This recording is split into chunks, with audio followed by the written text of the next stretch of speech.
me. I'm only talking about my experience. Me.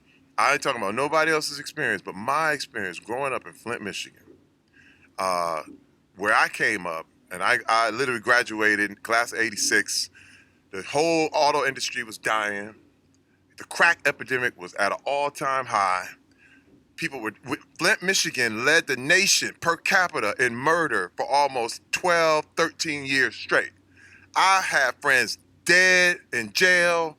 People were dying. It was crazy. And people always want to talk. Anybody who wants to talk about violence has never seen it.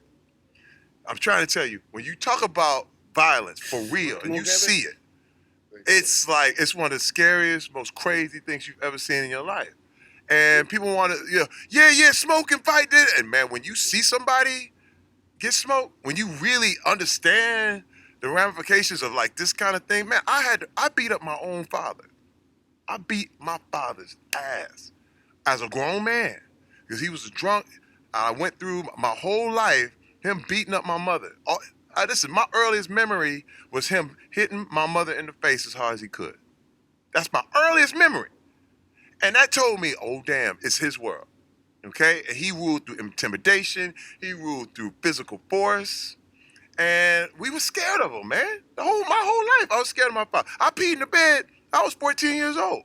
Because I wake up, I didn't know what was going to happen. I'm still afraid of my father. I would never fight my father. Come on, man. I would world champion, because I know he would shoot you. He would kill you. He would kill you. I knew that for a fact. I knew that as an adult, I was always respectful. He needed money. I would make sure I gave him money. I didn't want to be on his bad side. But see, I did the same thing. I was a pleaser. I was like, man, you want another beer? Here's another beer. You want this?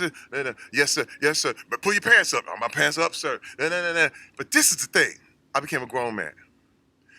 And I said, look, I'm going to bring my family home. I'm going to bring my kids home for Christmas. I'd played in the NFL. I had done this thing. I said, listen, I'm going to bring my kids home for Christmas. I said, please, just don't act up. Just please. My kids have never seen it. My kids have never seen nothing crazy. Man, I bring them home. I'm out there hanging out with my wife and my kids. I'm hanging out with my wife. We about to go out. My kids are left them at home. Man, I get a call from my aunt. Oh, my God. He hit your mama in the face. He knocked her tooth sideways. He knocked her tooth loose. I said, what? Are you kidding me? Like, I spent my whole life trying to keep my kids out of this. And all of a sudden, I bring you home one time. I just ask you promise me you're not going to trip?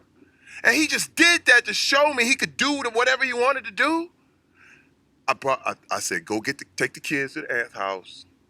I dropped my wife off at the aunt's house, drove to the house. I went home. He was still there. I said, man, it's me and you.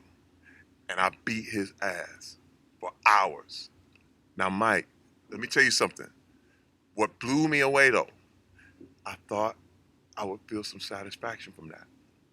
I thought I would get some sort of release. And I got nothing. Man, look, I was sitting there like, this don't work, dog. This don't work. I got revenge. Wait, I got all the revenge I wanted. He was laying there talking about, do him, please. Because he an old man now. You know what I mean? And I'm going, all right, hey, man, all this beating people ass stuff, it don't work. When you look at the results of what happened, I was like, I was left emptier. I was just like him. And I was done. I said, you know what? It's just not the way. It's just not the way to go. I choose to not go that route. So tell me, do you feel you have a temper? Oh, definitely. Yeah. Oh, that's how you go in the NFL. You play off pain. No doubt. You play off pain. I played 7 years on the NFL on pain. Straight up. I was angry. I was mad. And that's how allow you to put your head into anything.